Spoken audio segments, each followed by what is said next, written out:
Leonardo da Vinci had it. All great acts of genius began with the same consideration. Do not be constrained by your present reality. Because if we're constrained by a present reality, we're going, yeah, truth, academic school, work, yes, death, I'm out of here now. I'm going round and round and round and round. That's all you can do unless you cease to be constrained by your reality and break out of that circle and look elsewhere. When you can see through the illusion, you are the solution. Because then the illusion ceases to have power over you and your perception of self and reality. Is this real life or is this fantasy?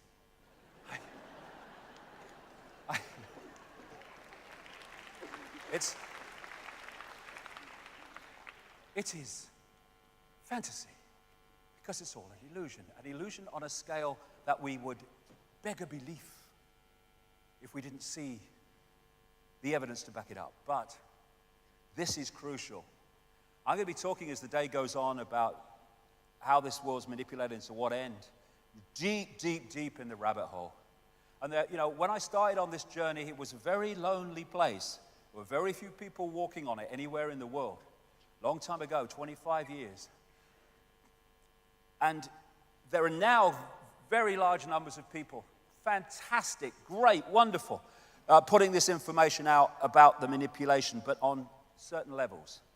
I would just say to them that we're never going to, A, find the true nature of what's happening, or the answer to bringing it to an end, unless we appreciate the nature of reality itself, because at the inner core of those who are manipulating this world, they understand what reality is and thus how to manipulate it while they keep us in ignorance of that same information. Illusion comes from illusio, ludere, to play, to mock. And it plays and it mocks with us if we don't realize it's an illusion. And of course, it's all real. Consider that you see less than 1% of the electromagnetic spectrum and hear less than 1% of the acoustic spectrum. As you read this, you are traveling at 220 kilometers a second across the galaxy. 90% of your cells in your body carry their own microbial DNA and are not you. The atoms in your body are 99.9999% empty. I say 100% personally. Space, and none of them are the ones you were born with. Human beings have 46 chromosomes, 2 less than a potato. The existence of the rainbow depends on the conical photoreceptors in your eyes. To animals without cones, the rainbows do not exist. So you don't just look at a rainbow, you create it. This is pretty amazing, especially considering that all the beautiful colors you see represent less than 1% of the electromagnetic spectrum. And then there's this. Every second, 11 million sensations crackle along the brain pathways. The brain is confronted with an alarming array of images, sounds, and smells, which it rigorously filters down until it's left with a manageable list of around 40 from 11 million. Thus, 40 sensations per second make up what we perceive as reality. Okay, we have an expert. What we know is shit. Then we can get somewhere. And think on this. All the institutions that run this world and dictate its direction and dictate its sense of reality are all founded on the fact that this world is not an illusion, that it's really bloody solid, and all that quantum physics and the rest of it is irrelevant. And thus, bollocks begets bollocks. That's one of my laws, that. Bollocks begets bollocks. If you hit a piece of glass in the center with a hammer, it doesn't just smack where it hits. It goes off, distortions, inversions in every direction. And if the very basis that you found society on is a fundamental misunderstanding of reality itself, then that flaw, that fundamental flaw, must infest every area of human life. No wonder it's a bloody madhouse. Here you go. The bamboozle, establishment, science, education, media. Just sticking its head up its arse, thinking it knows it all. Reality is merely an illusion, albeit a persistent one. Albert Einstein. and there's a reason why it's persistent. I would suggest after 25 years of putting this together, we live in a virtual reality universe. And is that really so hard to imagine anymore when you see the scale of reality that we see in these video games and stuff now, and movies, where it looks increasingly like the very reality that we're decoding. Even faces, people are looking more and more like each other in virtual reality. This one. And they're now using virtual reality in burns units to change the dressings because the reality being piped to the eyes takes over, hijacks the brain's perception to the point where it doesn't feel the pain as it would normally. When you look at virtual reality in its developed sense, more developed sense, they've got the gloves on, they've got the goggles on, and all that is doing is hacking in to the way the body decodes reality anyway, hacking in to the five senses. Technologically, going to be very, very significant as we go through section 2 today. And it can be so incredibly real. And all it is a fake reality being fed to us technologically. And it's an interactive, wireless cosmos that we are experiencing. You know, when you go out with a computer and they've got this Wi-Fi stuff every bloody where now. You're sitting in the middle of nowhere, in the middle of a town, wherever, and you sit there, and from the unseen, you are downloading or decoding onto that computer an entire global reality that can be picked up anywhere in the world that it's available. A wireless internet, and I call it the wireless cosmos, and the brain is massively part of the decoding system of this wireless cosmos. This is a projection or a simulation, if you like, of what Wi-Fi looks like in the unseen.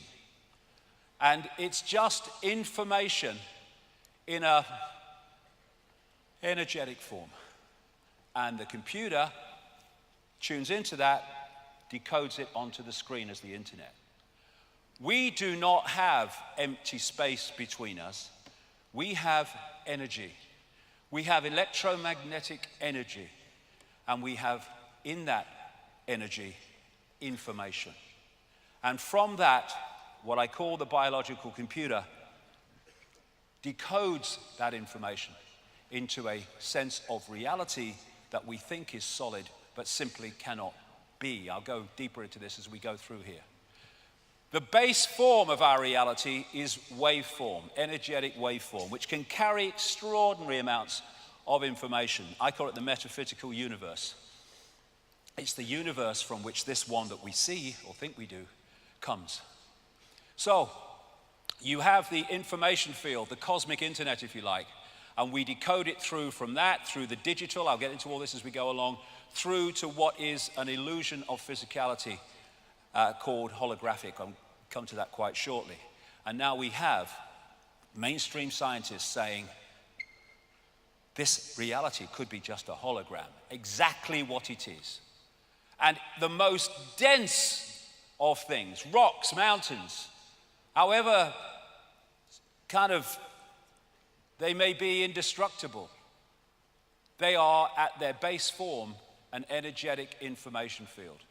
The more dense the energy, the lower the frequency, the denser and more solid the form appears to be. And Nikola Tesla, the genius from which so much came, one of the great scientific geniuses of modern times, who in effect gave us the electrical system. He gave us radar because it was stolen from him. And he could see beyond the physical that we perceive. And he said, the day science begins to study non-physical phenomena, it will make more progress in one decade than in all the previous centuries of our existence. Why? Because you go to the source of the reality instead of the decoded expression of that reality. You go to the source, not the expression of the source. So we live in this cosmic internet. On one level, it operates on an electromagnetic level. Of course, the brain is working electrically as it interacts with it. And the reason that animals can be so sensitive to things that humans can't be, because they read the newspapers and watch Simon Cowell, but is because they have not gone through this system of programming. So they are naturally sensitive to these information fields and can pick up changes in it, which is why animals can feel earthquakes coming before they come. So what is the internet? People say, well, it's like pictures and text and colors on a screen. Well, yes, it is, but only on the screen. Everywhere else, it's electronic circuits and all that gadgetry. What is television? Well, it's pictures on a screen. Yes, it is, but only on the screen. Everywhere else, television, in the analog sense, is frequency fields, or the electrical kit that they do now with digital. And our body mind, the body mind as I call it, is like a computer system which allows us to experience this reality. And that is just like sitting in an office. The person at the desk that can see the big picture is consciousness beyond the program, consciousness beyond mind, consciousness beyond the reality that we perceive, and that is experiencing the reality we perceive. If you cut that from that and isolate that in and of itself, which is what the program's designed to do, you detach people from their true self and their true perception of self. That's the thinker, the brain, the thinker, working it out. That's the knower. And if you detach the thinker from the knower, then the thinker is left helpless to have its thinking programmed by that which has been responsible for the disconnection of the isolation. So, if you program that level of self that's directly experiencing this reality, body, mind, with all this programming, you disconnect it from this, and that's how infinite consciousness can become an idiot. The brain is not who we are. It is a processor of information and a communicator of information. As this man rightly said, looking for consciousness in the brain is like looking inside a radio for the announcer. The radio is just decoding information. That's what the brain body is doing. We are conscious in a very narrow band we call conscious. That's what we perceive and think we're awake. But beyond that is the unconscious, the subconscious, which goes on and on into infinity. And the idea is to isolate the conscious from the greater self. So what we are in this reality is simply a point of attention, which the body focuses into a tiny range of frequencies we call the world. I'll get into that in a second. A point of attention. But if we get caught in the program, that point of attention is so focused on here that we lose connection with the greater self and all the other insight, knowledge, awareness that is open to us when we connect with it. Not some guy in a spaceship, our greater self, our greater consciousness. Consciousness is, what I call consciousness, is like the ocean. Whereas mind is the same substance, but it is far more limited. Like ice is the same substance as water, but it's in a completely different and more limited state. And if we get caught in that and disconnected from that, big trouble. And when you look at the oceans, they say it's the South China Sea, they say it's the South Atlantic, the Indian Ocean, the North Atlantic. Same bloody water. Same water. But what we do is we give our water, our infinite self, names, like Ethel Jones and Arthur Smith. And we give them identities without realizing that we are just points of attention within one infinite, eternal consciousness. We are like the white waves in an ocean. They look different to the rest of the ocean, but they're just a different expression of the ocean. This is a fantastic picture. This sums up humanity. We are expressing our point of attention as a uniqueness, which is wonderful. A unique personality, a unique person, a unique perspective, a unique point of attention. But at that time, we are connected to all the other points of attention in infinite awareness, which in the end are all us and we are all them. And so, when we go to war, we go to conflict, we are fighting ourselves. You hit yourself around the head with a baseball bat, they put you away. But we're doing that all the time because we've got caught in the illusion of the fact that we have space, empty space between us, and we're all individual to the point where we're not connected. The ocean is the droplet is the ocean. Drop the droplet in the ocean. Where does the droplet end and the ocean start? The idea of the conspiracy is to keep that droplet disconnected from the ocean. And when they do that, we have the world that we live in. Great line, Leonard Cohen. If you don't become the ocean, you'll be seasick all your life. And so many people feel this ache, this sense of disconnection, this sense of longing that they can't put words to, because one part of them, one level of them knows that we're all one. Everything is all one. Leonardo da Vinci learned how to see, realize that everything connects to everything else. It's an ocean.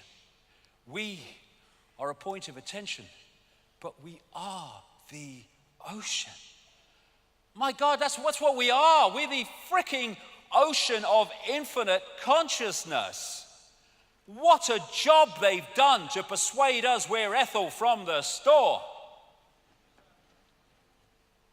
Near-death experiences have experienced this. So often, the common themes of what they say is incredible.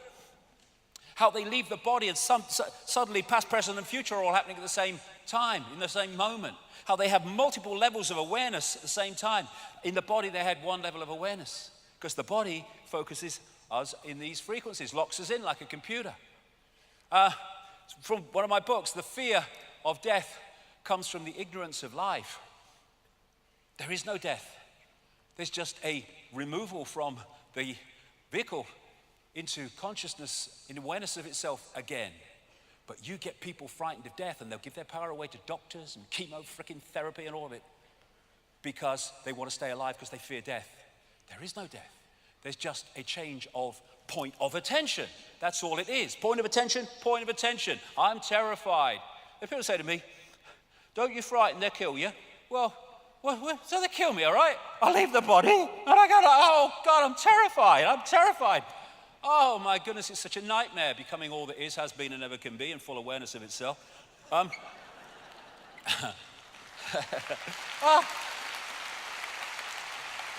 If the doors of perception were cleansed, everything would appear to man as it really is, infinite. This guy was, from the 18th century, William Blake. I mean, this is universal knowledge through history. So we have a visible universe, that which we can see and bring into some kind of form, and we have an invisible universe, which is everything else. And the visible universe is so tiny, it is funny. This is mainstream science. They talk about dark energy, dark matter. I see that slightly differently, but the principle's the same, what you can see and what you can't see. So you have this massive area of stuff they say exists in this universe, which we can't see. You then have light, electromagnetic spectrum, etc., which is 0.005% of what they say exists in this universe. And visible light, which is the only frequency band that we can decode into a visual reality, is a fraction of the 0.005%. We have an expert. What we know is, what? Madness. So this is the visible spectrum within the electromagnetic spectrum. Look at it, it's tiny. And that's all that we can see in what we call the world. You say to most people, can you see everything in the space you're looking at? Oh yeah, mate. You can't see that much of it. So we are in a frequency band. We call it the world, we call it reality, but there are other frequency bands interpenetrating this one, like radio stations and television stations, sharing the same space. And what you perceive is what you can decode, what you are decoding. And so through the body we perceive in a visual sense what the body can decode, which is this little band of frequencies. You go outside the body, now you're perceiving much greater frequencies, and thus your reality changes. If you wish to understand the universe, said Tesla, think of energy, frequency, and vibration. Exactly. So, our point of attention holds us in this reality unless we're open to consciousness. Because what happens is if you come into this reality, this visible light reality, and you hold that connection to consciousness beyond this reality, you have everything you need. You have the information coming through the senses to give you a fix on what's happening around you, but you have the big picture that's outside of this reality, that's not programmed by its perceptions and its sense of limitation, which can then feed you insight, inspiration, intuition, to give you insight beyond that which you are directly experiencing. But you get disconnected from that, big problem. You're now trying to get your entire fix on reality from the reality you are in. And if a network controls that reality and that information that's coming at you, they are going to program your sense of reality for life. What time is Simon Cowell on? All that stuff. So, most people, and it is changing, hallelujah, brother and sister, but it's still the vast majority are caught in the program which they think is real and they think is all there is to see. And so in this world, there are people in the program who are only getting that sense of reality, and then there are people who've opened their minds and opened their hearts, can come to that big time, who are accessing another sense of reality, and these people call these people mad and crazy and dangerous. Yes, they are. They're dangerous to the prevailing program. So what is the universe? It is information. And what is the universe? It is information decoding information. When you put a disk in a computer, it's information. The computer is information. It decodes the information. One part of information is encoded to be decoded. One information source is encoded to decode. And that's exactly how our reality works, except the body is decoding and also encoding. So we have what I call the body computer, a biological computer. Biological in the sense that instead of like a desktop computer, you put information in and you press enter, and as programmed it responds. A biological computer has the ability to assess information and make decisions about it, which is what the immune system is doing all the time, 24/7, without any input from us. So the reason that they're able now to connect the brain directly to computers is because they're connecting two computers, one fantastically more advanced than the other, but still basically two computers. And form is in formation. Our base state is awareness. It doesn't have form, it's just awareness. But we come into the realms of form, and form is created from information. And so if you look at the body, it's just like a computer in its basic sense. You know, when the computer don't work anymore, won't switch on, what do you say? My computer's dead. It goes into sleep mode to save energy. It has an antivirus system. That's our immune system. Best antivirus system ever. The brain is the central processing unit. And then you have DNA, which is basically the hard drive. And the senses are decoding systems, decoding information into a form that the brain can decode. So the senses are taking waveform information, vibrational information. They're turning into electrical information. They are communicating it to the brain, which then decodes that into a sense of reality we call the world we live in. So the world that we think we're living in exists there. And worth thinking on this. If you can manipulate the sense of reality of that and the way that decodes that information, you are dictating the experienced reality of the target population. And that's what's happening all the time. And when we realize that, we can stop it happening, which is the whole point of me doing it and standing here, really. So you look at the motherboard of the body. That is the system of meridian lines of energy used in acupuncture, which take information around the body. You know, when information is passing around the computer too slowly, things start to malfunction. And what do we say? My computer's so slow today. Yes, because the information is not passing around at optimum level. When the information is not passing around these chakra systems and meridian line systems, then the computer malfunctions. We call it dis-ease, disharmony. And so what acupuncture is doing, okay, you know, dogma bloody Dawkins, acupuncture load of rubbish. No, mate, you just don't understand what reality is. Perfectly logical. What the acupuncturist is doing is using these needles and other techniques to make sure the flow of energy, information around the meridian system is optimum. This is why in ancient China they used to pay the acupuncturist when they were well, but not when they were ill, because his job was to make sure they never got ill. Another thing, for people who are skeptical of this stuff, people say, you know, you see this in the media, he's saying you put a needle in your toe and you cure a headache. That's crazy.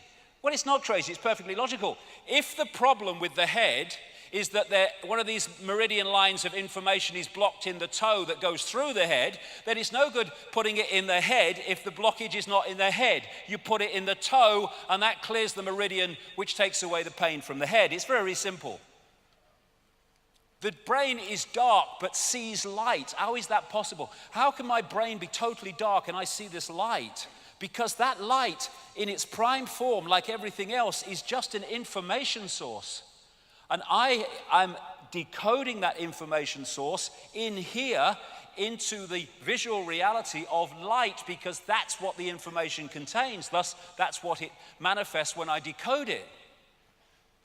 A real great open-minded man, you might call him some kind of mystic kind of man, the late Alan Watts. He really kind of had a lot of good things to say. And he said this: without the brain, the world is devoid of light, heat, weight, solidity, motion, space, time, or any other imaginable feature.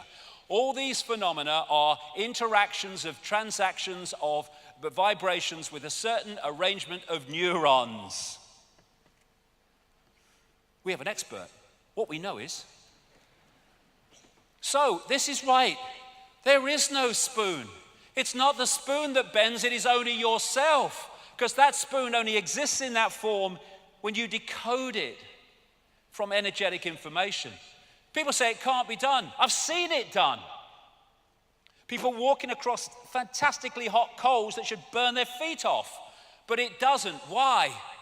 Because if they go through the coals with the perception, here we go again, that they'll get burned because that perception will lead to the decoding of the perception. Call an ambulance. But when you go into another level of consciousness that is not decoding reality like that, you walk through coals and not get burnt, because an illusion can only burn an illusion if you think it's real. God, this world is so fantastic, and we live such a fraction of it. Information is encoded in what we call light. White light contains all the colors of the spectrum. Isaac Newton called the rainbow a spectrum because out of the Latin word for apparition or phantom, that's where we get the word spectre from. And colors are frequencies. Illusion, colors are frequencies. They're just different frequencies, and when we decode them, we see that color. And We think those flowers are red and yellow. They're not. Nothing has any color.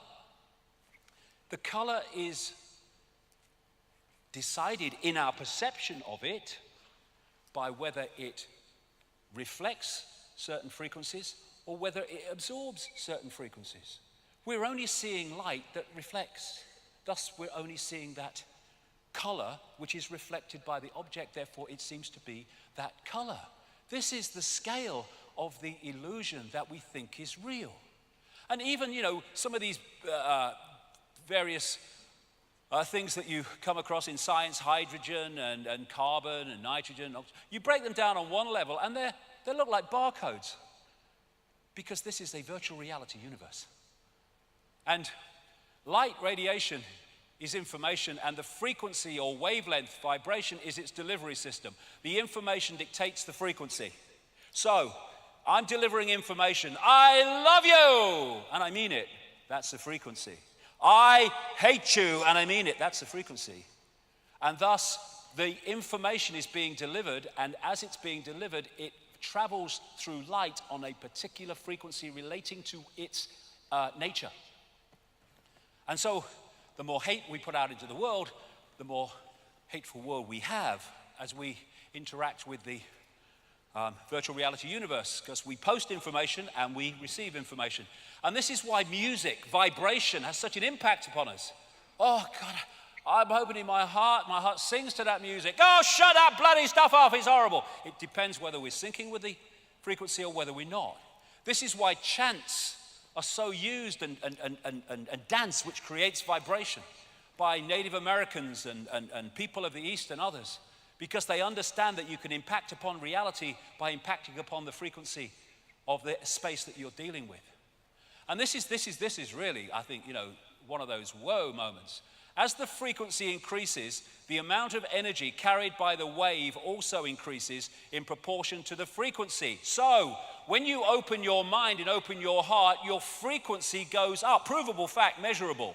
As your frequency goes up, you're now being able to hold and access more and more and more information.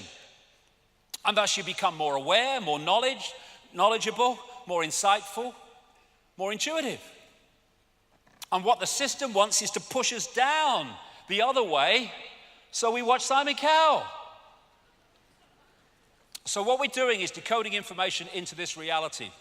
This reality is a shared reality, but it's a decoded reality. And it's operating in our heads, decoding information. And how we decode it depends upon our perceptions of reality. So this Matrix scene is absolutely spot on. This isn't real. What is real? How do you define real? If you're talking about what you can feel, what you can smell, taste, and see, then real is simply electrical signals interpreted by your brain. Now, you manipulate the way the brain interprets those signals, gotcha. And that's what's happening. And bollocks begets bollocks. Because once you are operating in a society that doesn't take in the very nature of reality, you're in a flawed society all the way through. Now, this is an example of how information is carried by everything and how we impact upon information as we interact with this virtual reality universe. Sad to say, I'm sure he's not sad where he is now, but I'm sad that he's gone. Dr. Emoto, the great man from Japan, who I co-wrote a book with in Japanese some years ago. I didn't write Japanese, he did. But he unfortunately left us a few days ago. And I'd just like to mark that point by saying what a fantastic contribution he made in his work to the understanding of the nature of reality.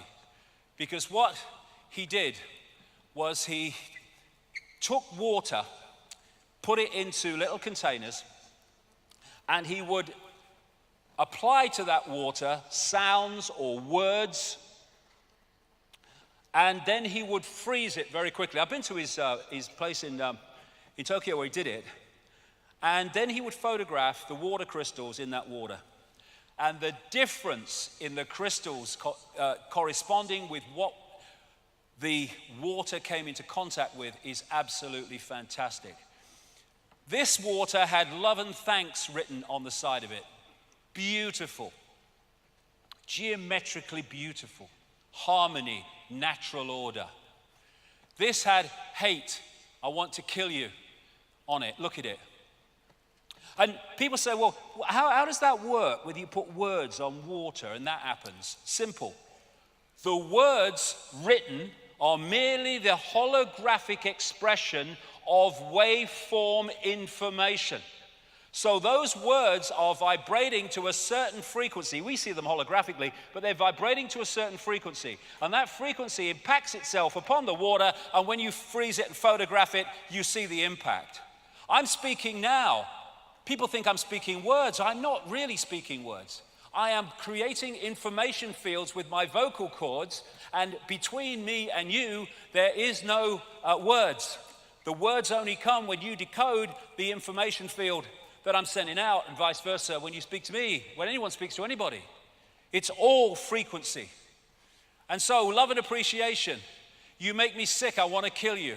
Heavy metal music. This is why this can have a massively detrimental impact on people, because we are energy fields. Just look at the auric field, it's photographable. And if it's a vibe that can impact negatively or disruptively, distortedly upon your energy field, you can have mental and emotional and what we call physical expressions as the hologram is affected. This is polluted river water. Look at it. That's what it does. Because water in its base form is an information, waveform information field, like everything else. At the Aerospace Institute in Stuttgart, Germany, they've developed a way of photographing information in water droplets. You go on the internet or YouTube and put those words in, water has memory. I'm sure it's still there. You'll be able to see the video. And so what they did is they put a flower in a big tank of water. Then they took the flower out, and then they photographed droplets from the tank. And in each droplet was the flower. That's a mock-up, obviously. It doesn't look like that. But you could see the flower information in the droplet. They then asked people from the local community to come in, and they had a big tank of water, and they asked them to take 4 droplets from the big tank and put it into a little dish with their name on. And what they found was that each person who did it, all 4 sets with each person, or all the sets, there were more than 4, were different. But all 4 taken by the individual were basically the same. Why? Because the very action of taking a droplet, putting it in a dish, the energy field of the unique individual was impacted upon the water. This is the impact that we're having on reality all the time while we think we are powerless. And so, when the Dogma Dawkins of this world ridicule homeopathy, they don't know what they're bloody talking about because they don't understand reality. He did say, actually, in one of his books that his knowledge of quantum physics was foggy. Well, that's a great way of understanding reality for a start, isn't it? But what is homeopathy? They say, well, you can't dilute a substance over and over until there's no substance left and say it heals anybody. The flower was taken out of the water. The information was still there. It's the information from the substance that does the healing in homeopathy, not necessarily the substance itself physically. And because they don't understand reality, they can't get that connection. Can you? No. So, what is a computer virus that disrupts a computer system? It's rogue information, and that's what this is. It's rogue information. Pollution at its base wave form is just a distorted energetic information field which distorts that which it comes into contact with, which manifests in the hologram as toxic water and toxic waste. Same with the stuff in sweets and bloody soda things that children eat on a massive scale. Of course, it's going to destabilize them mentally and emotionally because it's distorted information which distorts the workings of the brain. And this is a big one, another one. This is a target too. I'll get that to why it's well, not why it's a target, but how it's a target later on. The pineal gland in the brain. It's known as the mind's eye, part of this so-called third eye, and it's not so-called, which takes us to other levels of reality and other levels of perception. And René Descartes, the French philosopher and mathematician, talked about the pineal gland being the seat of the soul. It's not the seat of the soul, it's the way we massively interact with this cosmic internet. Interestingly, when you look at the pineal gland, which is a bit like a pine cone, and other parts that relate to it, it's kind of very much like the eye of Horus or the eye of Ra in Egyptian belief. And it's so vital to the way that we manipulate but decode reality, and can be manipulated to decode the reality that the system wants. So this is in the Vatican, a pine cone. This is a calcified pineal gland, because what has calcified it? Fluoride in the water. Fluoride in the water calcifies the pineal gland, which is massively important in the way we decode reality. Coincidence? Not a bloody chance. So this pine cone theme has been used in culture after culture to symbolize the pineal gland, because they knew its massive importance, the all-seeing eye and their level of how we decode reality. And people say, well, a little pineal gland, how can you decode a whole reality like that? Well, as I've been telling people for years, size doesn't matter, right? Look at it. You've got this little thing here, you stick it in a computer, and from this little thing, you can pull down an entire global reality called the World Wide Web.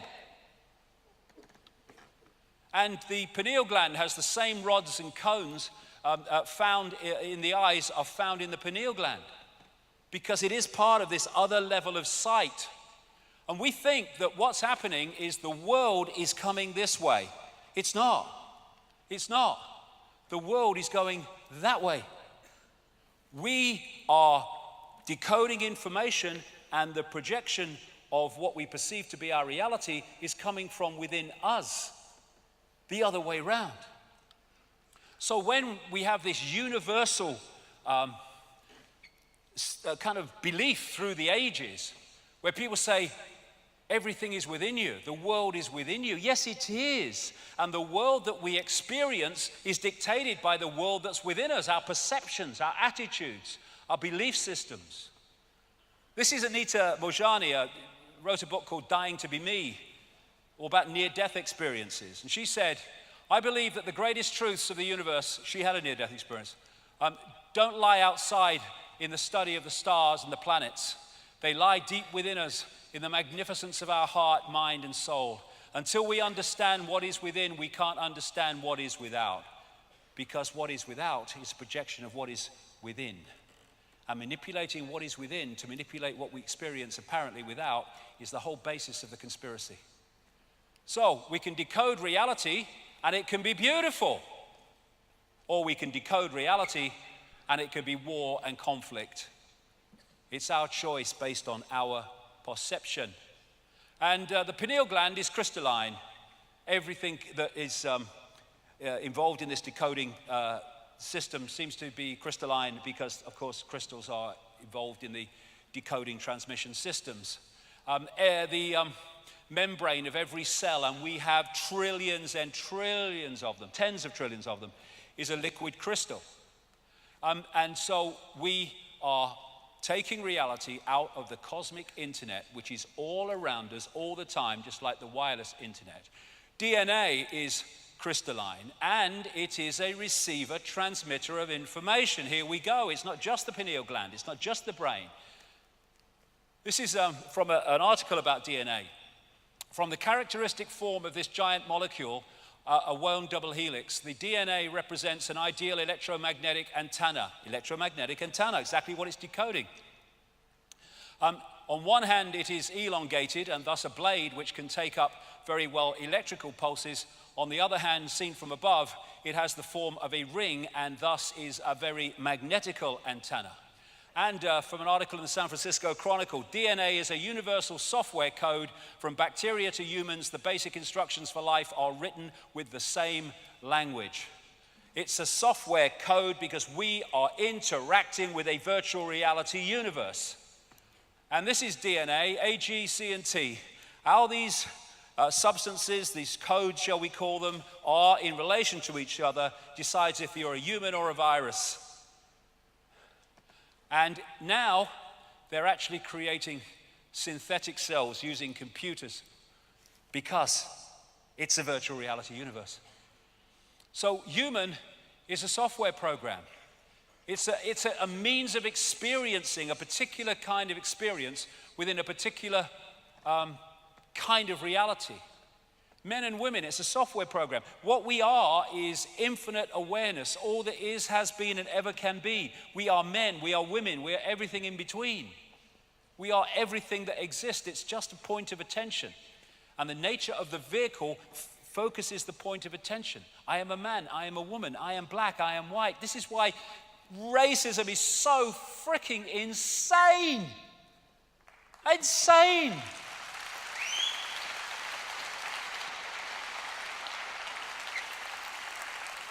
My spacesuit's a different color to yours. Oh, so what? And these cultures, they're in their way software programs. They're experiences within the greater experience. And this is the underpinner of the software program. The software program should interact with the greater awareness. Overwhelmingly, it's been shut off by this. Hypnotized. All the time. Look at all the means of hypnotizing our reality. And if you hypnotize your reality, your decoding system becomes a self-fulfilling prophecy. Control perception and you control reality because of that. Control perception by controlling belief. They couldn't care less what you believe as long as you believe it vehemently. Because that vehemence, that focus will decode reality in a very limited way because of your belief. Accidents happen, that's what everyone says, but in a quantum universe, there is no such thing as accidents, only possibilities and probabilities fold into existence by perception. So we have infinite possibilities. As we have infinite possibilities on the internet, am I going to that website or that website? There's infinite possibilities, but the perception pulls in certain possibilities that relate to the perception. That's why the programming of perception is the very foundation of the control of human experience. We see things not as they are, but as we are, exactly. And the thing is, program what they are, and we got them. So, from this tiny, tiny band of manipulated frequency, not even free thought frequency, we're deciding who we are, who you are, what we're going to be, what we're going to aspire to, what is and what isn't. And what is awakening? Awakening is awakening from this, from the person, persona, which in Latin comes from the word meaning actor's mask. And that's what the persona is, an actor's mask, a facade that gives us a sense of false self-identity. So, these people being normal. And then you lift the program and we call it awakening. All you're doing is disconnecting your sense of reality and self from the program and seeing what's beyond it. Ever tried having a conversation with someone who had a belief system that is rigid and will not move? Waste of frickin' time. And when you're in that mode, you're like in a maze, but you don't know you're in a maze. You think it's free life and free movement, but you're in a maze and you're being guided down the maze. And then someone gets on top of the maze, looks down and says, "It's a frickin' maze. It's going nowhere. You're mad." Great line this. Those who danced were thought to be quite insane by those who could not hear the music. And those who could not hear the music are because they're in these bubbles and they won't allow the music, the knowledge from greater levels of awareness in, and thus they can't hear it. We have a system that gets people to look at the world like that. And what chance have you got? of seeing what is when you're looking at the world like that.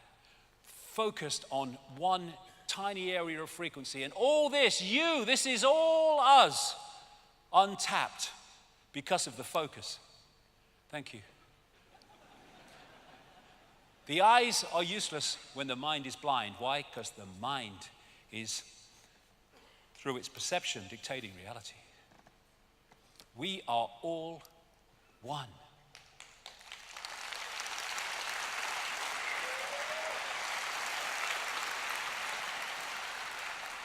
That is what they don't want us to suss. Who are we? We are all that is, has been, and ever can be. When people hear that, they say, how is that possible? I will explain in a second. But I had an experience once which took me into other levels of reality. And I experienced this place, point of attention, which was dark but brilliant. Very difficult to describe. Had no sound, had no movement, but it knew all. It was all that is, has been, and ever can be in that stillness and silence. And I read this book about a year or so ago, and I was reading what he said, and I thought, whoa, there you go, I've been there, darling. Ibn Alexander, a neuroscientist who had a massive near-death experience. Before the near-death experience, this was Dogma Dawkins in America, in effect, absolutely the same belief system. Then he had this massive near-death experience, and of course, everything changed. And one of the things he said he experienced was the core, or what he called the dazzling darkness. That is exactly what I experienced years ago. The dazzling darkness from where the purest love emanated and where all was known. Yes, this is the place where all is known. And all comes out of that we call worlds and forms and experience. It's all that is and ever can be. Impossible. You can't be all that is and ever can be. Yes, you can, because that is all possibility waiting to manifest. And in all possibility, it is all possibility. All that is, has been, and ever can be. It's all potential waiting to be made manifest. It is everywhere and nowhere. Can't be everywhere and nowhere. Within all potential and all possibility, you have to be able to be everywhere and nowhere. And everything and nothing. You can't be everything and nothing. You have to be within all possibility. And then we get the nothing, the no thing. People are so caught in the five senses that they believe that if you can't see it, touch it, hear it, and taste it, then it can't exist. If there's no movement, it can't exist. When they're just one or two possibilities pulled out of all possibility. All possibility is stillness and it is silence. This is why you can read all the books you like and all whatever you want to do with your voice and whatever. But you go into a state of meditative silence and you get inspiration that you'll get in no way from words, because you're going into that all that is state. And this is Nikola Tesla, a mainstream scientist, yes, in the strict sense, but way beyond that, because he was aware of that which is beyond the so-called physical. My brain is only a receiver. In the universe, there is a core from which we obtain knowledge, strength, and inspiration. I have not penetrated the secrets of this core, but I know it exists. He's talking about the same thing. So from this all possibility, these worlds are created by thought, by imagination, and they're all illusions in terms of physicality. So, what do you mean the world isn't solid? It certainly bloody looks solid, and we experience it as solid. But it can't be, for a start, because they tell us that this reality is made of atoms. Atoms have no solidity, and thus they cannot a physical solid world make. And as someone said, if you take the nucleus of the atom, it is, in relation to the size of the atom, about the size of a 10-cent piece. All the rest is empty space. And if you go into that deep enough, you'll find that is too. How can that make a solid world? What we call atoms and all these other things they talk about in science is the decoding system. When you put information in a waveform sense into a computer and the computer decodes it, there are certain stages of that decoding before it becomes that on the screen, this world.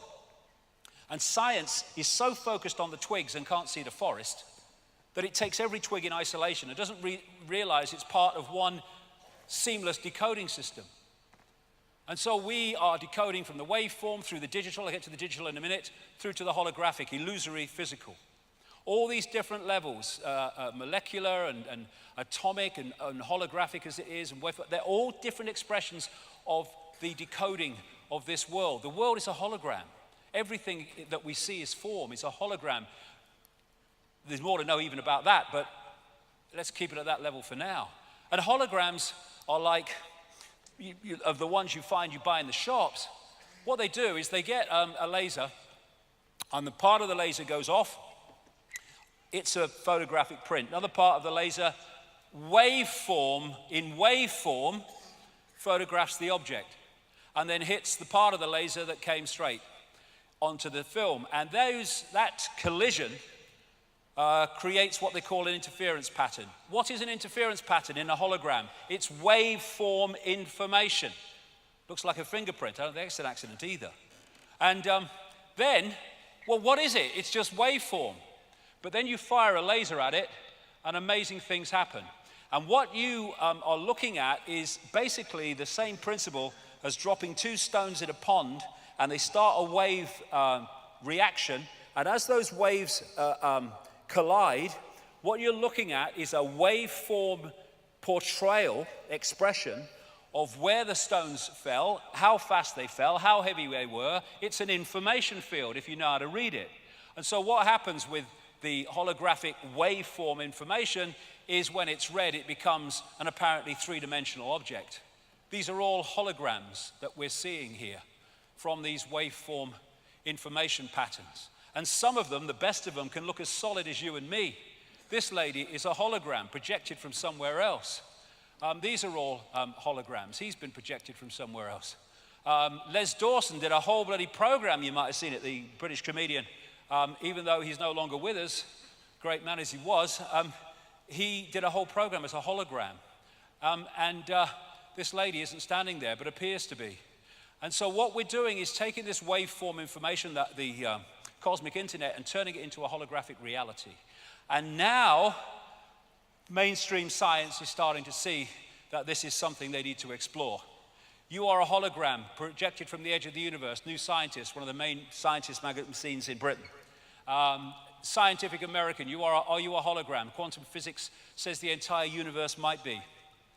And here is a mainstream newspaper report. Russian researchers want to replace your physical body with a holographic avatar. Why and how? Because they're replacing a hologram technologically generated with a hologram biologically generated, but even now they're starting to biologically generate as well.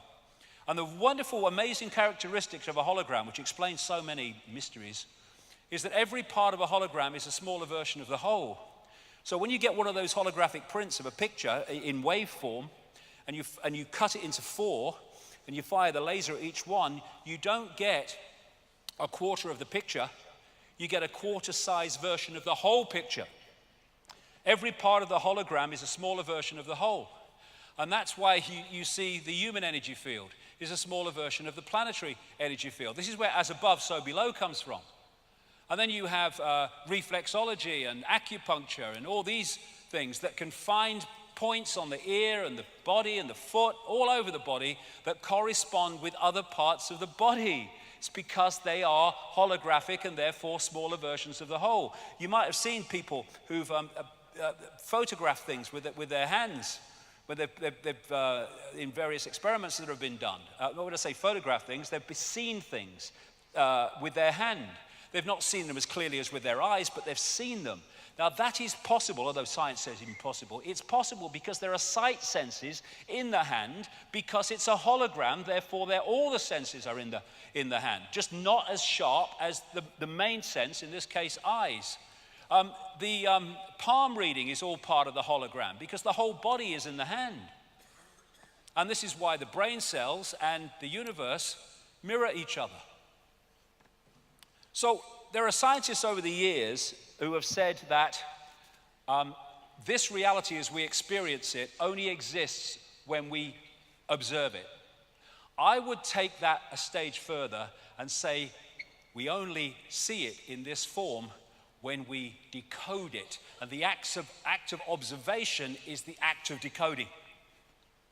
So when they say that waveform suddenly takes a particle form, or they can take the same form at the same time, it's because it's the same information in different forms. And so when you look at this newspaper article, Your Mind Can Control Matter, physicist, atomic particles were shown also to be waves. Whether they manifested as waves or as particles depended on whether someone was looking.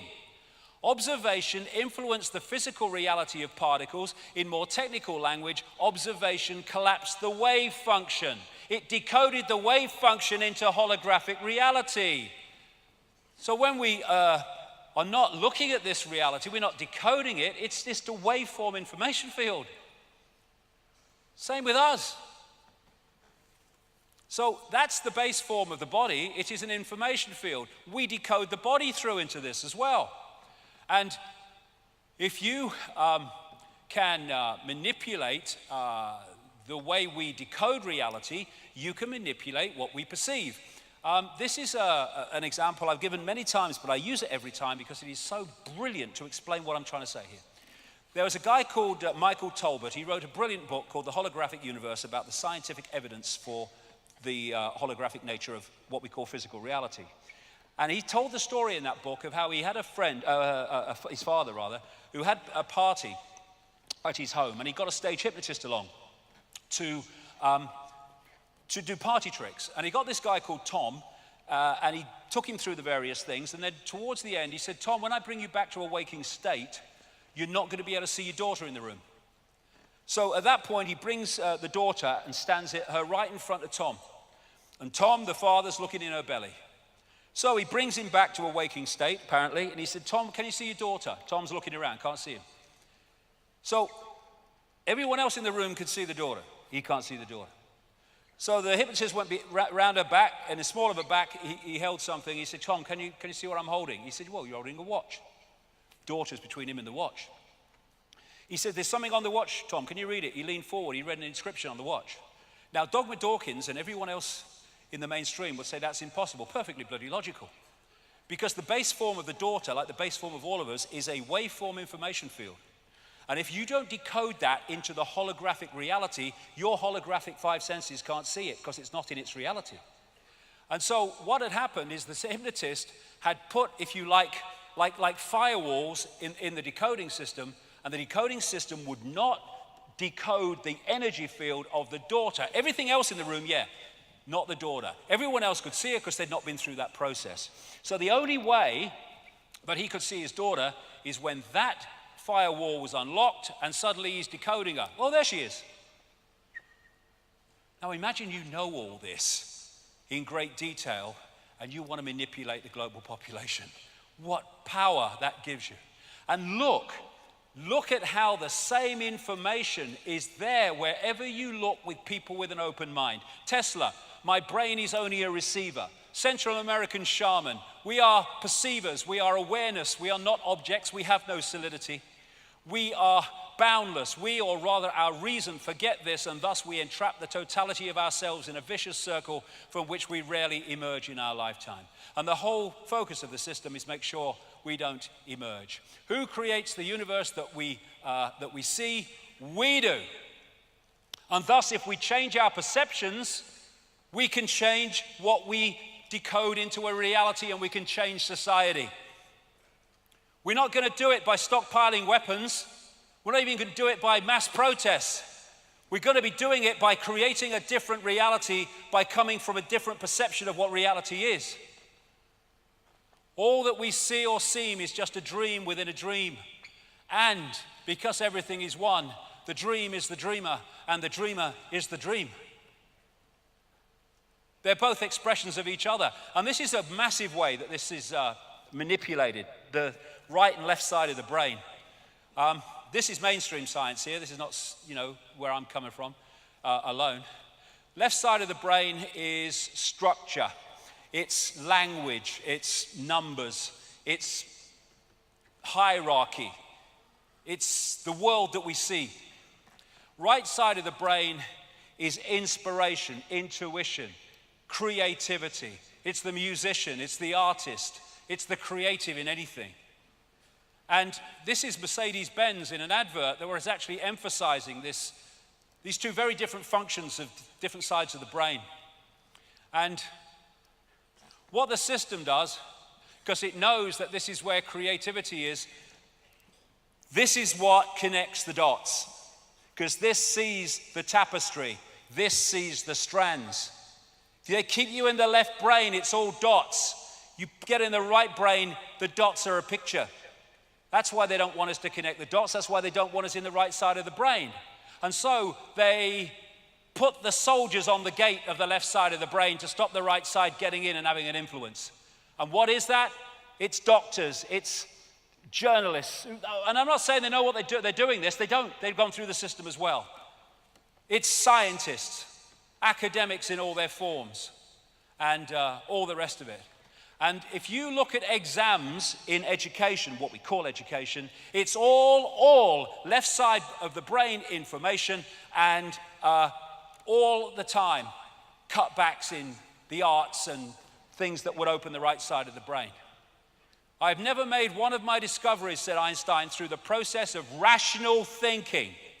No, through going to another level of awareness beyond the village idiot of rational thinking as we perceive it. Cosmic communication. This is the wireless internet on an electrical level. There's a whole area of science now called the electric universe. Two of the great pioneers and founders are Wallace Thornhill and David Tolbert. This is a brilliant book. It's very difficult to get hold of, explaining how the universe has a electrical level, electromagnetic level. It explains so much. We all realize that there's electricity in the atmosphere because we see lightning.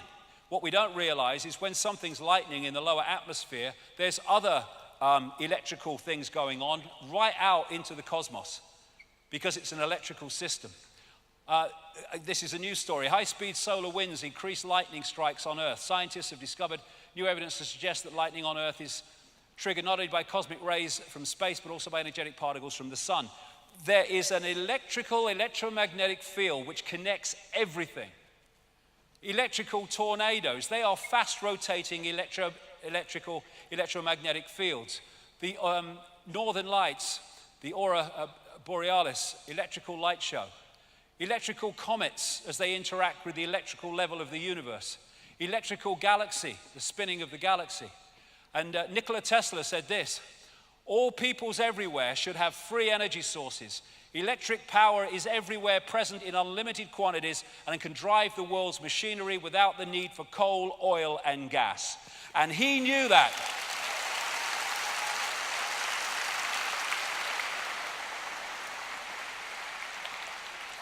He knew that, and he died penniless in a hotel room in New York in 1943. And who are the forces that are suppressing this knowledge? The very sources that are telling you we must deindustrialize because of global bloody warming. That's a load of bollocks anyway. Scam. Gravity is powerful. Okay, the electrical force is about 1,000 trillion times more powerful than gravity. This is what the magnetic force is capable of. And as the electrical universe postulates, the force that hold the planets in their places and their stability are not gravitational forces, they are electromagnetic forces. which brings about a very simple thing. If you can, or something destabilizes those electromagnetic forces, then the planets go walkabout. And I'll get to this in part 2, but they went walkabout in geological terms very bloody recently. 99.99% of the universe or our reality is plasma. And plasma just happens to be an almost perfect medium for electrical forces. They say in the laboratory, plasma exhibits a lifelike ability to self-organize and cope with the stresses of its electrical environment. Why? Because it's conscious. Everything is conscious. And in the electrical universe arena, they can recapture happenings in the heavens in the laboratory using things like plasma focus devices. Try to get mainstream to replicate what they say happens in the universe and how. Electrical sun, plasma sun, almost entirely plasma, they say. Why? Because it is a processor of electrical power, information. Electric sun, I mean, it's not bloody obvious, is it? And they say that what the sun is like a nuclear reactor that starts in the middle and convects out.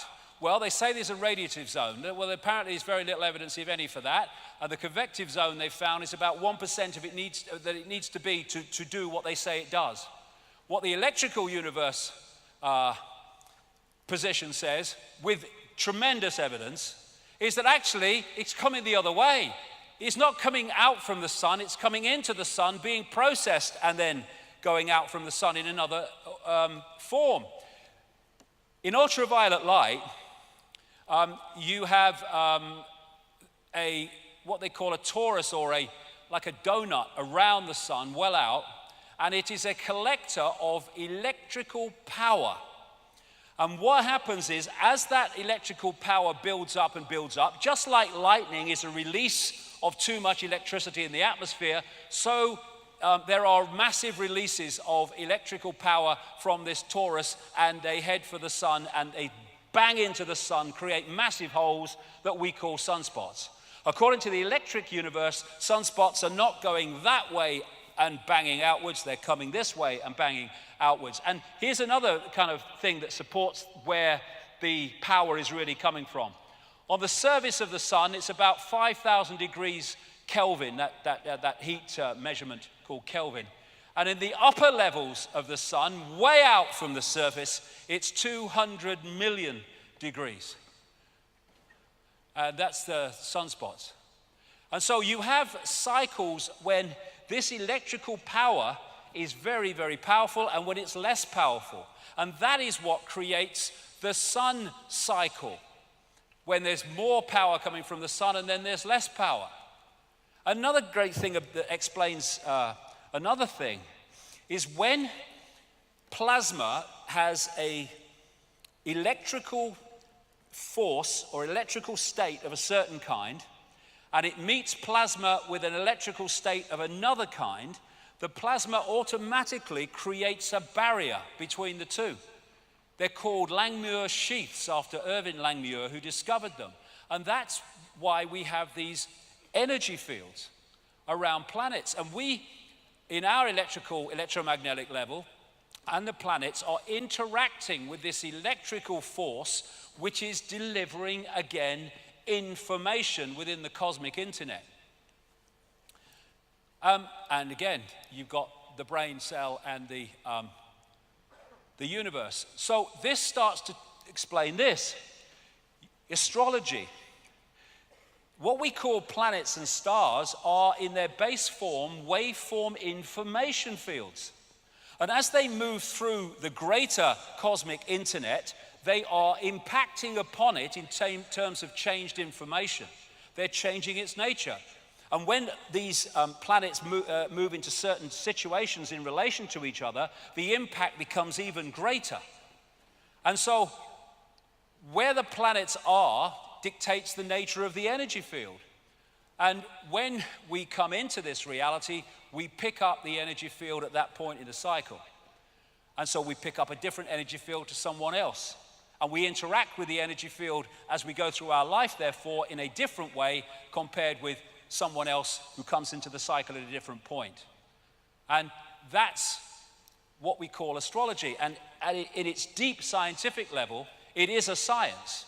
Not in the, local newspaper with a little one paragraph, but at its deep level, it is a science. In the right hands, everything in the right hands.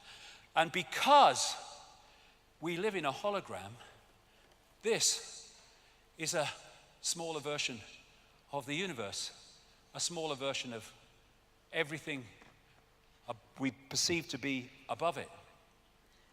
Now, time and space are great creators of illusion, and that's what they are, illusions. Far away, we see stars, we say they're billions of light years away. Hold on. In that form, they exist. When we decode them here, they're centimeters away, in effect. And it's just, again, waveform into hologram. Space, illusion.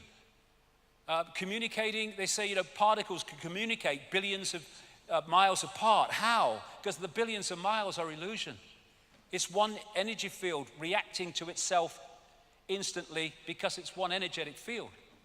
And, when you look at time and space, when you put a computer game into a computer, all the information is on one disk at the same time, right from the start to the end. But you put it in the computer, and that plays that out scene by scene. And as the scenes pass, you perceive that as the passage of time. And as you look at the screen and its depth and its perspective, you see that as space. But all it is information on a disk being decoded into that form by the computer. And it's the same with a DVD. Your perception of time when you're watching a DVD only is dictated by where you are in the DVD. So when you're watching here, your past is there and your future is there. When you're watching there, your past is there, your future is there. And yet, it's only dictated by that part of the information field that you are decoding at that time. There is only the now, that which is all. There is no time and space within that dazzling darkness. It's illusion. It's a perception of time that we have. And this is a great line. The present moment is the only moment available to us, and it is the door to all other moments. Why? Because there is only that moment. And the more we get pulled into the future, fear, more we get pulled into the past, regret, we're getting pulled out of the now into some illusory past and future. And what the left brain does is it takes information in that now, and it puts it in a sequence. And that sequence appears to us to be the passage of time. We're back to the DVD. Einstein said, when you are courting a nice girl, an hour seems like a second. When you sit on a red hot cinder, a second seems like an hour. That's relativity. Relativity is what? Your perception of how you decode reality.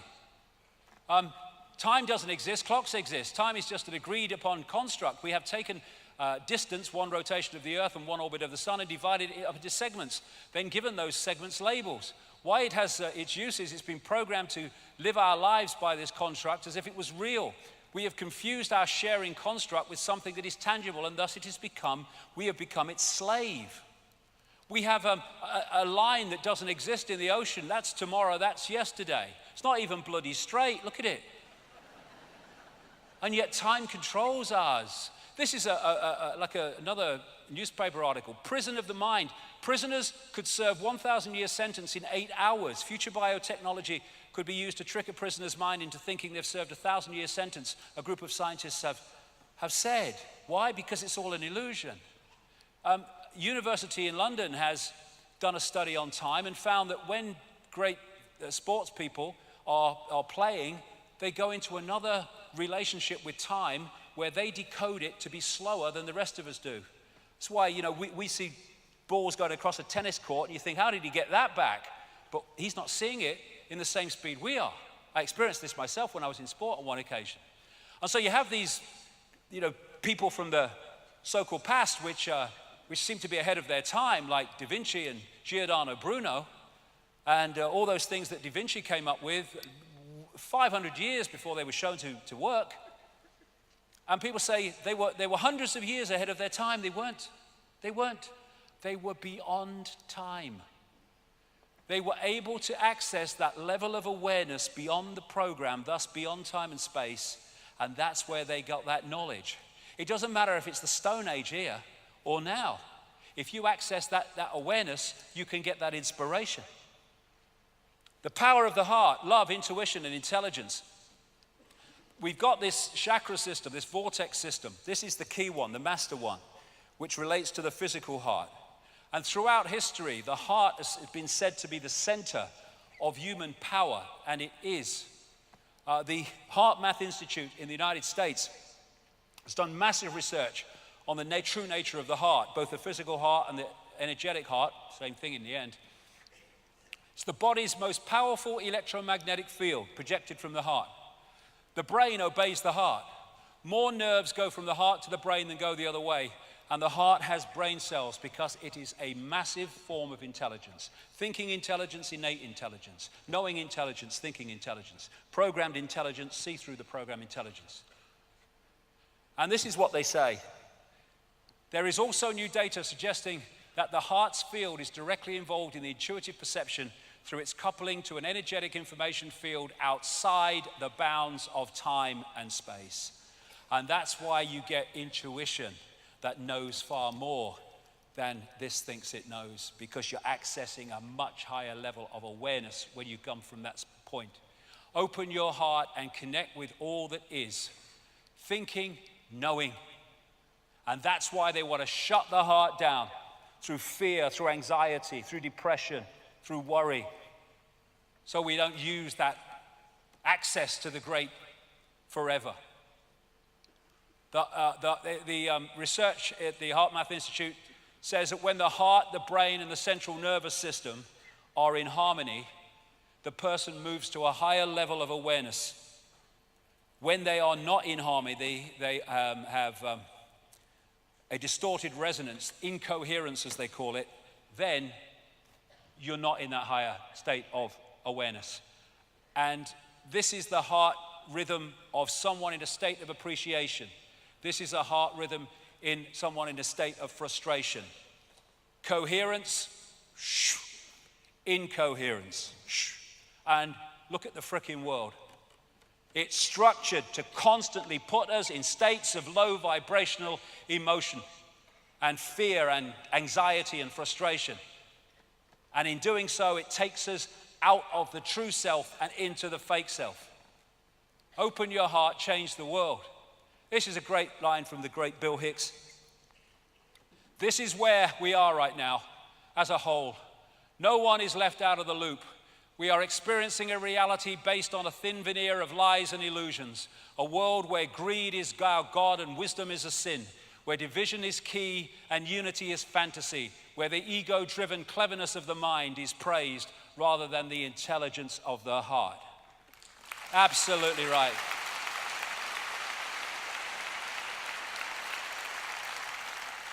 So let's quickly go to the digital construct, because I've been talking about going through the waveform, through the digital into the holographic.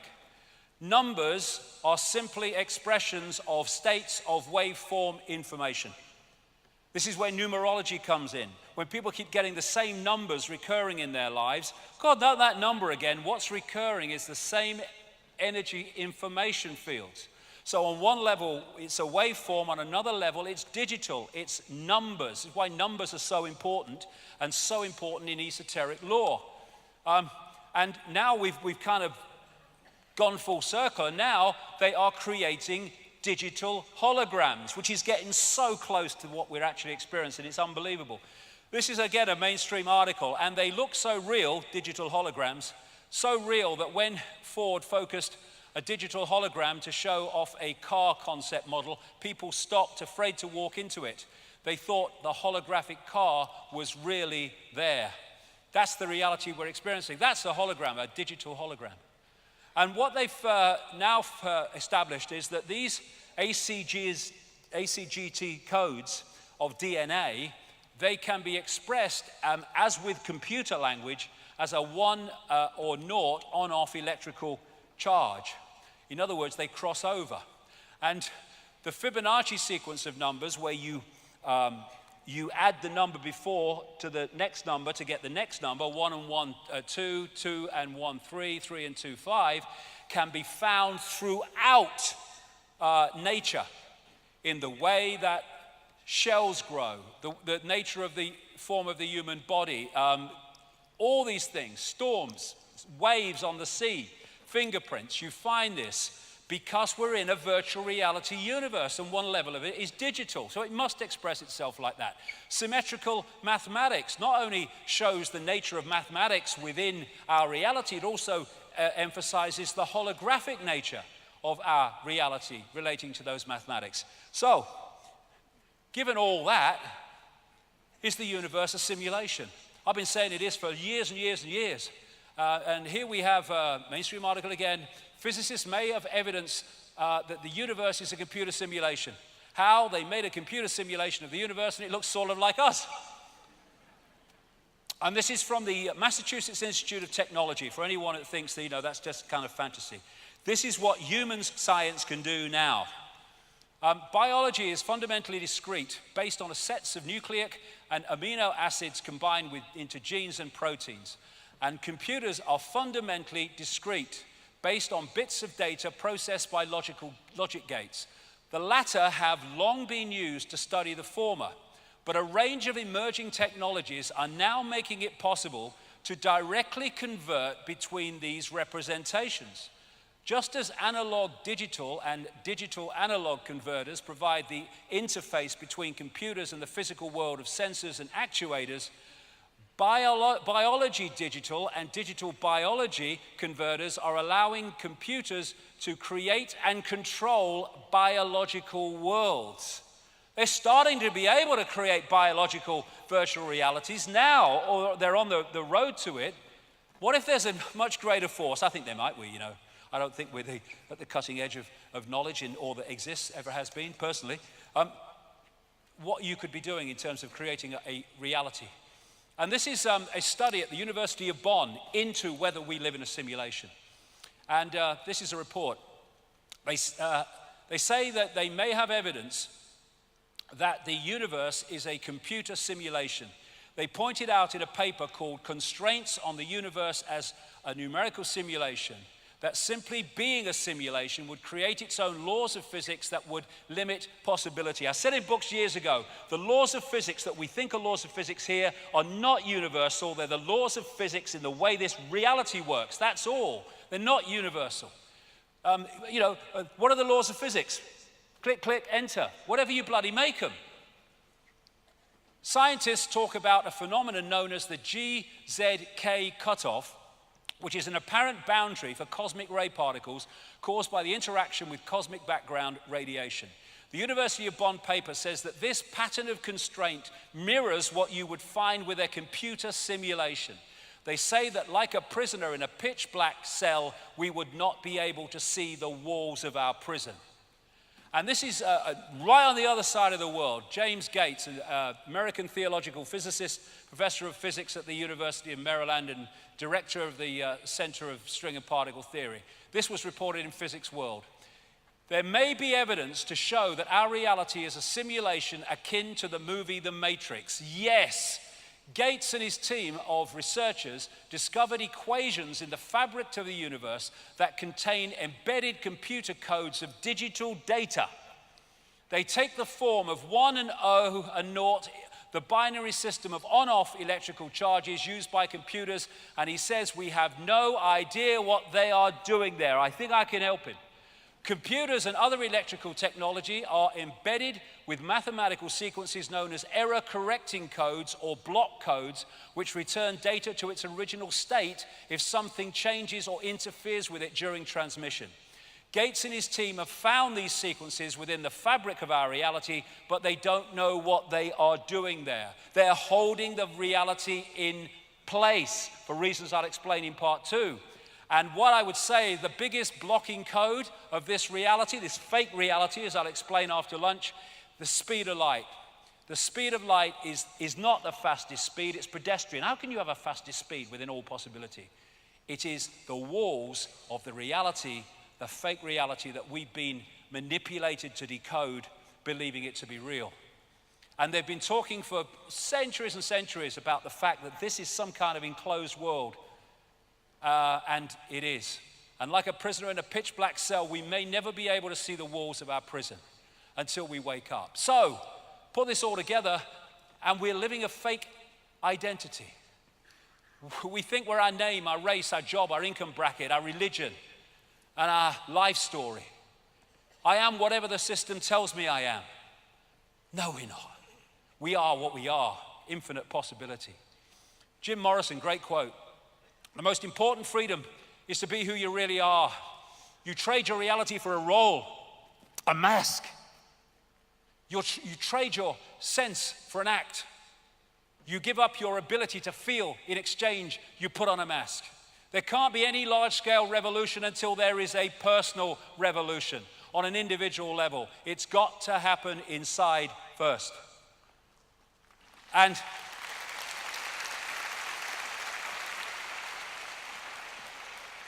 so we need to stop living the lie and start living the truth of who we really are. We are infinite awareness. We are not humans. That is our experience. We are infinite awareness having that experience.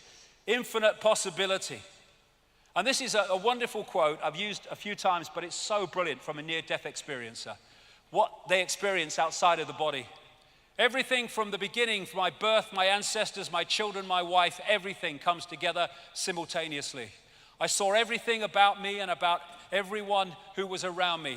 I saw everything they were thinking now, what they thought then, what was happening before, what was happening now. There is no time, there is no sequence of events, no such thing as limitation of distance, of period, of place. I could be anywhere I wanted to be simultaneously. That's who we are, and that's what the system is seeking to keep from us, to hold us in this one narrow band of point of attention. And bollocks begets bollocks. That's why the whole of our society is flawed and distorted and inverted, because it's coming from a totally fake position of the reality that we are. Yippee, we know all about the known. No, you know what you've been told. And if you tell the system back what you've been told, you pass exams and you progress within the system. Congratulations. Wisdom is knowing how little we know. And that doesn't mean you believe everything, of course not, but it means your mind is constantly open to all possibility. We are in an intellect prison. We worship the intellect. This is the isolated intellect without consciousness. Village bloody idiot. That's the intellect. It looks at dots and it focuses on dots, but it can't connect them to see the picture. And so, this is why infinite awareness, all that has been, ever can be, has been reduced to this. And the world that we live in has been reduced to that through delusion, the delusion of illusion. And why? We ridicule and we kill and despise those that can see beyond the program. You are the universe, but society teaches limitation.